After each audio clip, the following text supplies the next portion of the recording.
This is breaking news. Mayor de Blasio giving an update on the coronavirus pandemic in New York City. Let's go to that now. Last 24 hours, 2,000 more city workers who had been unvaccinated came forward, got vaccinated, did the right thing for all New Yorkers, as well as for everyone they work with, everyone they serve. So this is really good news. 92% of our workforce vaccinated. That number is going to keep going up. It's proof that vaccine mandates work. And this is how we move the city forward. This is the key to our recovery, vaccination.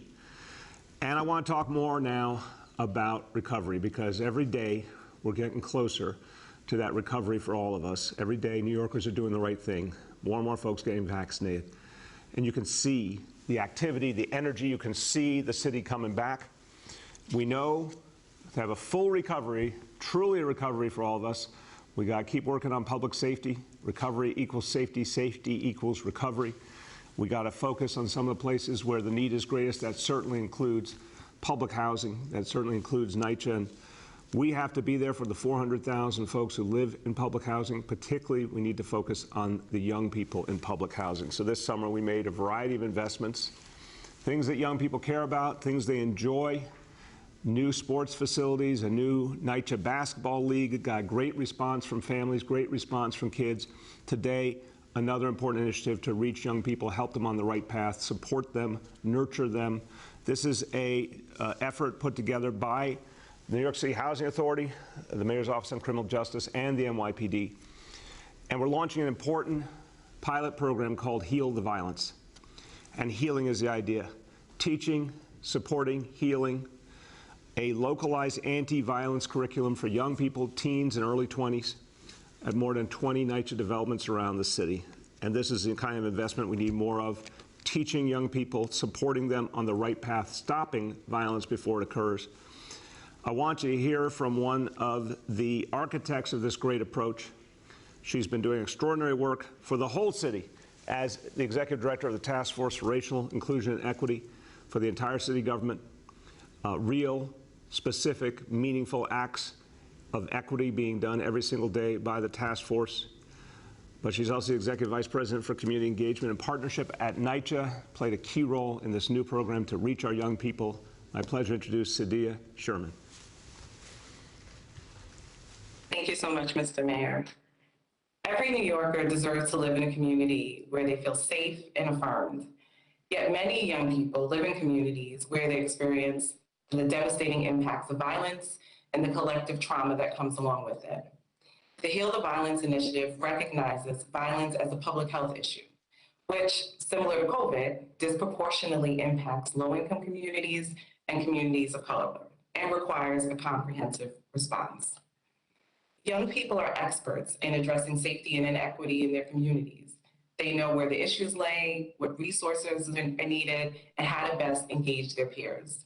The Heal the Violence program will focus on reducing acts of violence within NYCHA communities by empowering young people who live there and know the community best to help shape solutions. The program will serve 360 young people, ages 14 to 24, targeting over 20 of our developments. Youth will receive a stipend and be trained in strategies for curbing violence through techniques such as healing circles and asset mapping, conflict mediation, as well as other prevention-based strategies. Over 8 weeks, they will build transformative relationships and learn to address public safety through education and activism. They will also gain the valuable skills that can be carried into any education or career path that they choose. Violence is not inevitable. It's something we all have the power to address. Through this program, young people will be setting an example for us all. This initiative is part of a $2 million investment made by the mayor to provide educational and athletic programming to address violence in some of our hardest hit NYCHA communities. This investment is on top of $4 million to renovate NYCHA basketball courts that were in disrepair. When we spoke with young people about how they felt about the courts prior to renovation, they expressed disappointment and frustration. One young person shared that it made them feel forgotten, like nobody cared. Flash forward to just 2 weeks ago when we wrapped up our citywide NYCHA Junior Knicks Basketball League with the championship game at Johnson Houses. Teams from across the city competed after practicing for weeks and winning local games on those very same renovated courts. I had the pleasure of being there myself, and experienced firsthand the enthusiasm from kids, from their parents, from the coaches, the referees, and from their families. It was palpable. So that's why I'm so thrilled to be part of today's announcement and to really launch this Heal the Violence initiative. With these investments, we're letting young people know we see you, we're investing in your future, and we believe that your future will be bright. I want to thank our partners at MOCJ and the NYPD for their ongoing partnership with collaborating with us on preventative strategies for public safety. And I want to thank you again, Mr. Mayor, for your investment in this program. Thank you. Thank you so much, Sadia. Thank you for your great leadership. I can hear in your voice how happy you are that we're reaching these young people.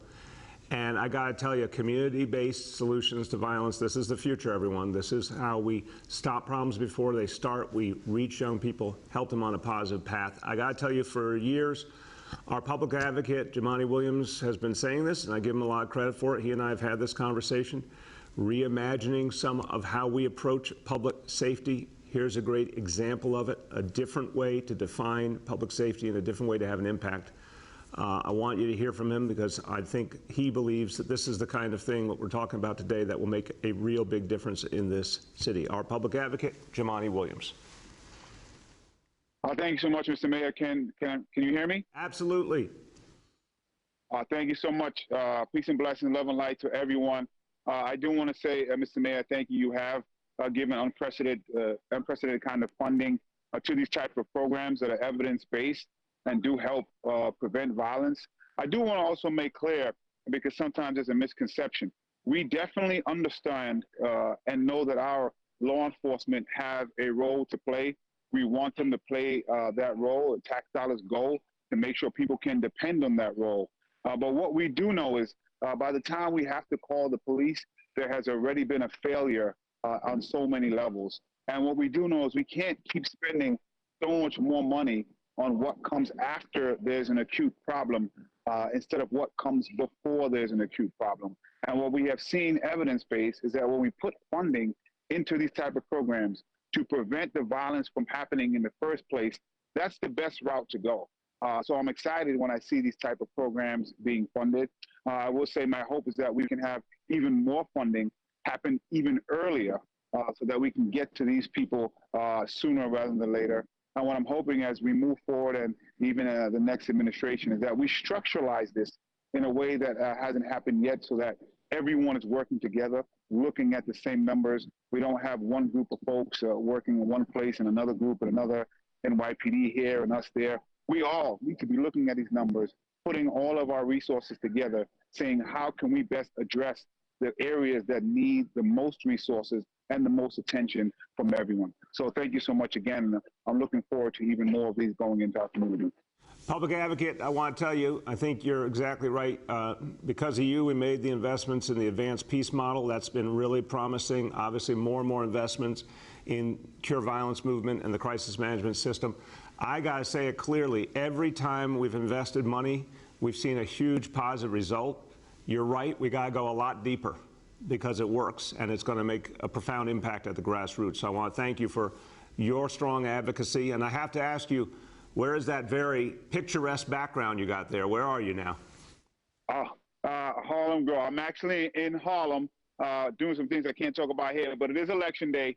So I am trying to get folks to do their civic duty. And so we're out here, as you mentioned, on election day, making sure people go out and vote.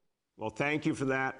And thank you for your support for all these efforts to help communities move forward. Have fun out there. Thank you very much. Everybody, we think about safety, again, rethinking safety, a lot of different ways we can approach it, a lot of better ways we can approach it. And of course, safety means everyday safety and security in communities, but it's not just about fighting violence, it's also about thinking about our streets, it's about our pedestrians, our bicyclists, even what our motorists experience, the safety that they need, everyone needs. That takes us back to Vision Zero and everything we've learned from Vision Zero. And we have to go a lot farther there. Just like we said, we got to go a lot farther with community-based solutions to violence. We got to go a lot farther with Vision Zero. What we've learned, and again, evidence-based, is some of the Vision Zero strategies have made a profound impact. One of the things we realized was this is the time of year when crashes went up because it got dark earlier, and the city, the government had to make adjustments in our strategy to address that, and the NYPD helped lead the way on that, recognizing we could do something different to educate, to enforce, to help keep people safe. Now, this time of year is when this really becomes an issue. And a reminder, daylight savings time is coming up on Sunday, so drivers literally are dealing with a whole different environment from one day to the next.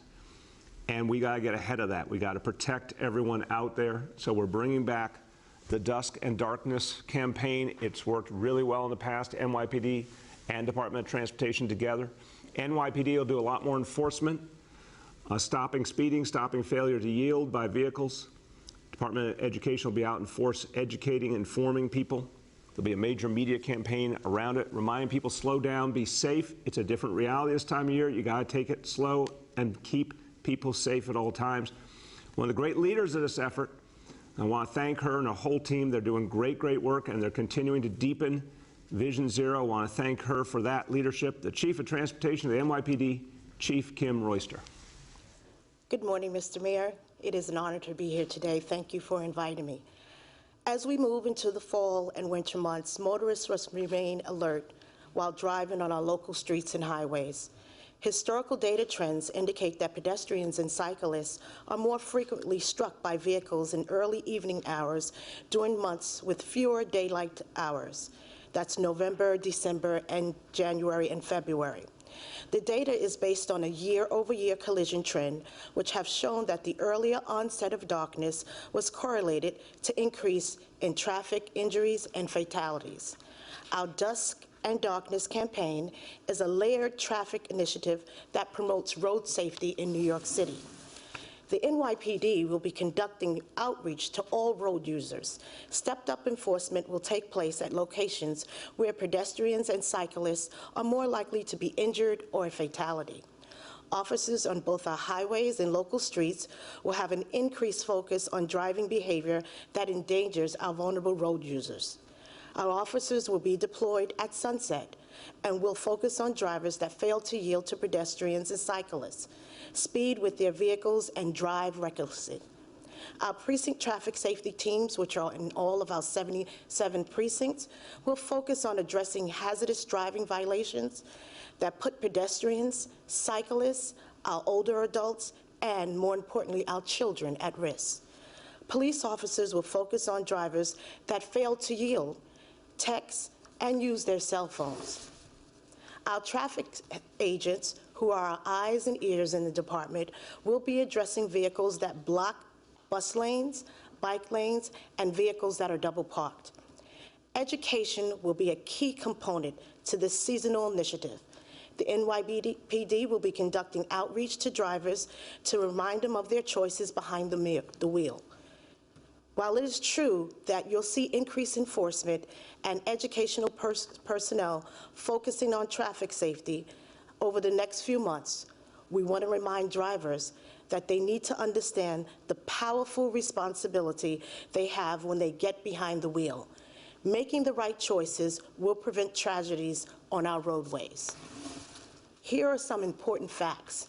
1, during hours of darkness, it is more difficult to see objects in the roadway, and it is no different when it comes to seeing pedestrians and cyclists as they cross the street. 44 pedestrian fatalities occurred during November of last year to March of this year. 2, pedestrians, our family members, struck at 30 miles per hour are twice likely to die than if they are struck at 25 miles per hour. This year, 58% of our pedestrian fatalities occurred at intersections. And 3, left turns are more dangerous than right turns. Left turns they're conducted at faster speeds, and drivers, their visions can be obstructed by the A-pillar in the vehicle.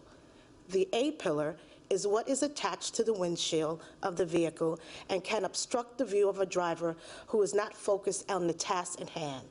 This year, 37% of our fatalities occurred when the driver was making a left-hand turn. So it is important that the only acceptable number of traffic deaths is 0. 1 fatality is too many. And with the assistance of our Vision Zero partners, the NYPD will continue to conduct operations to keep our streets safe during the fall and winter months. We say traffic safety is public safety. Thank you. Thank you so much, Chief. And that's exactly right. So everyone, please pay attention to this really important information that Chief Royster is providing. We can keep each other safe. I know NYPD and DOT will be out there and forced to help make sure that people in this city are safe even this time of year. Now, I want you to hear from someone else, and she's been an extraordinary leader in the effort to make sure that we have laws that actually help us to deal with the challenges around us. This was what Vision Zero is all about, but a lot of times Vision Zero could only go so far. We needed a lot more help from Albany on things like speed cameras. And for years, one of the great, powerful voices, way ahead of the curve on this, has been Assemblymember Deborah Glick. I want you to hear this, that she's been in the Assembly now several decades fighting for safety in a variety of ways, but she helped lead the charge for the first speed camera bill in 2013 and has kept coming back and helping us go farther and farther and continuing the fight to allow us to use speed cameras night, weekends, to pass the new legislation pending in Albany that could really save a huge number of lives in this city. I want to thank her for that effort. My pleasure to introduce from Manhattan, Assemblymember Deborah Glick. Thank you, Mr. Mayor. Certainly, everybody knows that speed kills.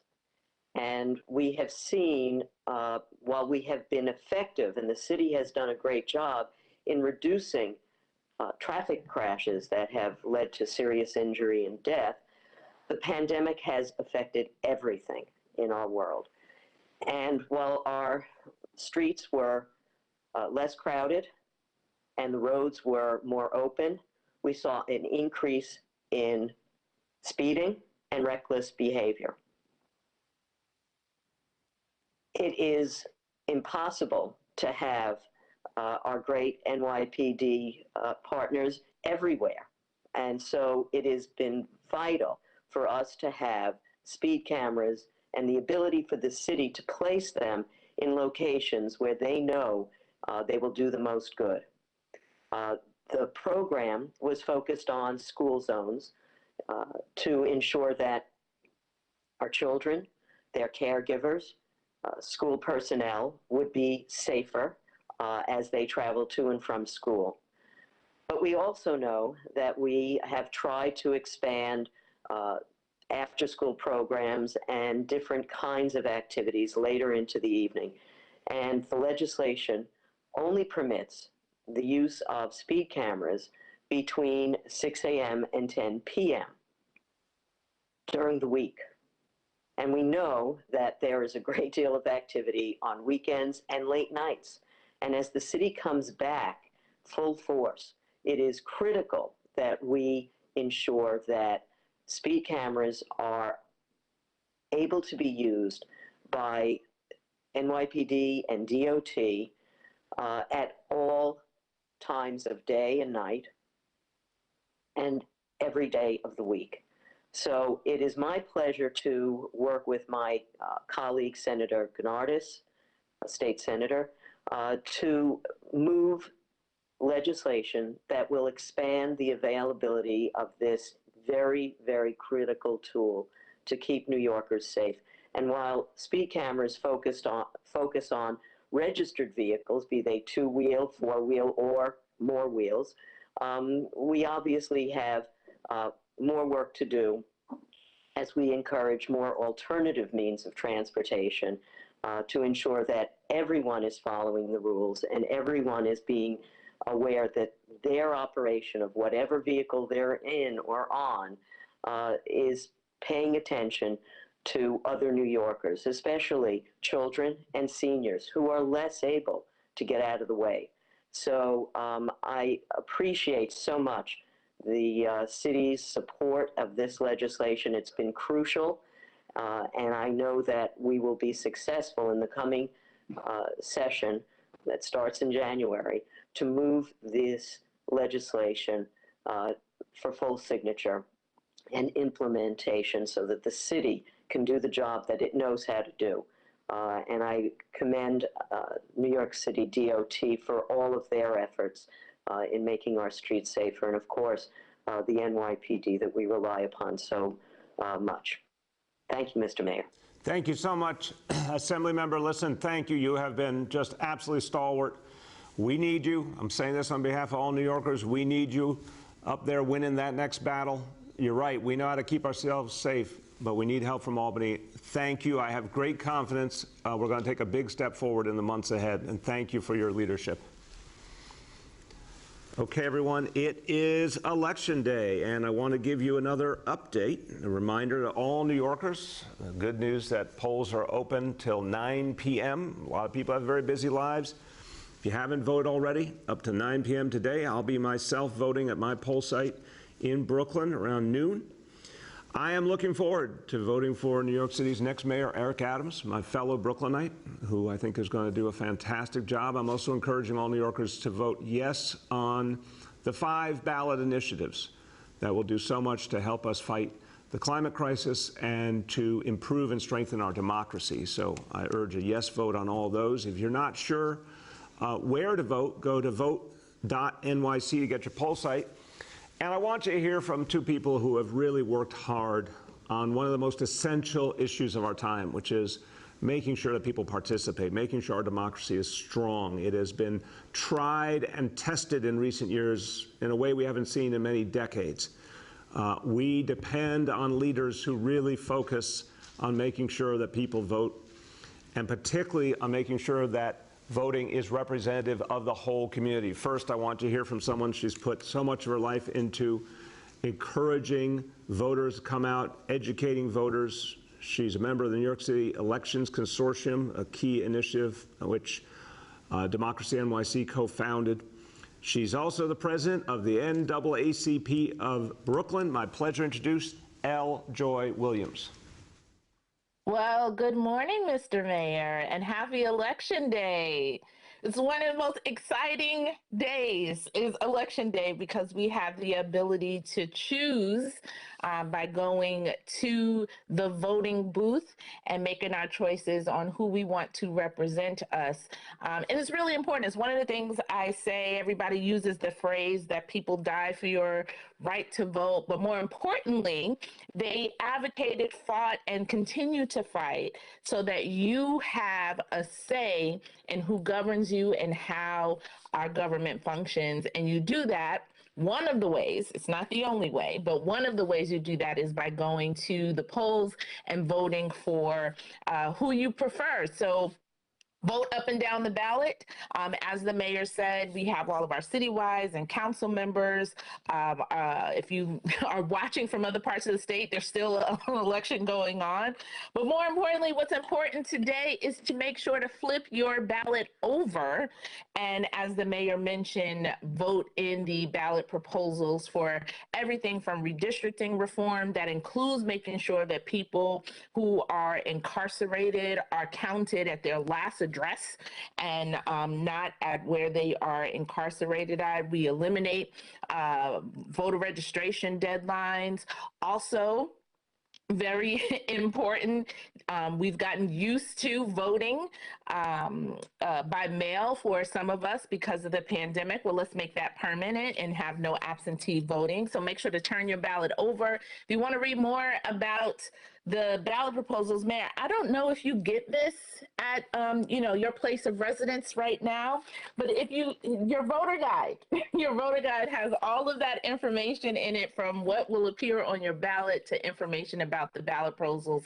And it's really important. I know some of us are saying, well, we voted in June, that was the competitive election, but we need you to come out again in November for the general election, which is today, and make sure to vote. And if you're working, if you're a city worker, if you're working in general, you get time off to vote. So make sure to tell your boss that if you haven't done so already. And if you are watching right now and you're not part of the crew that votes in the morning, that's fine. As the mayor mentioned, polls are open until 9 p.m. So you have time to get home after traveling given the traffic in New York City, hopefully you get home before then, and get home, get your family, and go to vote together. Like the mayor, my family will be voting today together, bringing the kids along so that they can see the practice and so that they can mirror that when they become a voting age themselves. So it's really important, and I want to shout out the poll workers who are working hard. Y'all were up since 3 or 4 in the morning. Shout out to NYC Votes, and importantly, shout out to Democracy NYC. And Mayor, thank you for creating this entity to be able to continue to boost civic engagement across the city, using new technology and tools like texting and SMS texting and ads and social media to really give people the information necessary to exercise their right. And we appreciate that. And we appreciate you for continuing to boost up Election Day. I thought you were going to dress up as a ballot today, considering that earlier you dressed up. I thought maybe you'd be dressed up as a ballot box or a BMD device or something like that. But here we are. Joy, I wish I had talked to you in advance because that would have been cool. We missed your creative genius. I would have dressed up as a ballot. That's cool. I would have done that. But hey, listen, thank you for your, as always, infectious enthusiasm. Anyone who wasn't sure about voting before, they've heard your voice. I know they'll get out there and make an impact. So thank you so much. Thank you for all you do. Thank you. Hey, everyone, I want you to hear from one other great leader. And she has focused on one of the most crucial elements of democracy, which is ensuring that the next generation truly becomes invested in the electoral process and becomes constant voters. And this has been a real issue over the years, but we have seen in a number of elections, of course we remember 2008, the huge impact young people had in that election. We're seeing more and more creative efforts to get young people engaged and keep them engaged in the electoral process. One of the leaders in that effort, she is the executive director of Rock the Vote, an organization that's done so much good. My pleasure to introduce Carolyn DeWitt. Thank you so much, Mr. Mayor, and it's an honor to follow Joy with her energy that she brings and passion for this. But we are here to spread the message, which is that there is no off-season for democracy, and appeal to voters, particularly young voters, that it's critical to vote in every election. There are thousands of municipal elections as well as state elections happening across the country, including New York City. But turnout in local elections is often very underwhelming. In some major US cities, turnout is less than 10%. We know this is where many of the decisions that impact our day-to-day life are made. We know that this is where a lot of the issues of equity and justice are determined, that young people in particular are so passionate about, including some of those that have been talked about at the beginning of this call, right?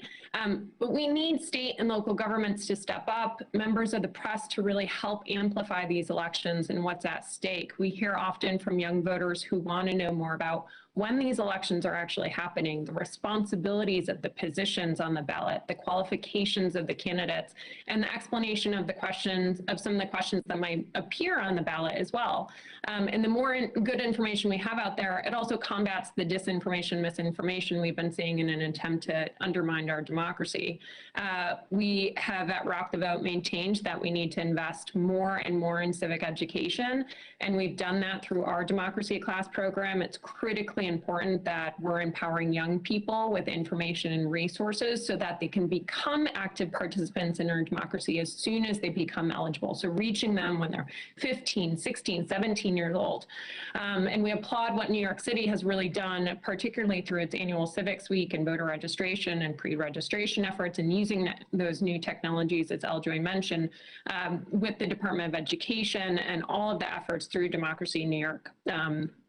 We do need to continue to build on this, and we need to encourage cities across the country to implement similar initiatives.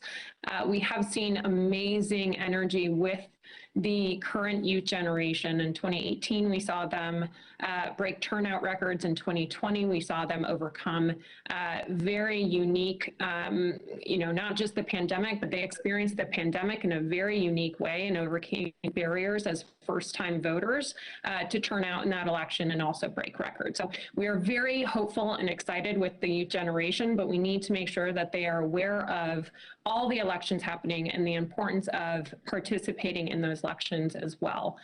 For voters who are heading to the polls or sending in or dropping off their ballot, we do encourage folks, if they have any questions or if they witness any issues or experience any issues themselves, to contact the Election Protection Hotline at 866-OUR-VOTE. And happy Election Day to everyone out there.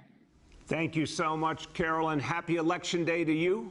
And I like the good news you're sharing with us, and there is a lot to be very hopeful about.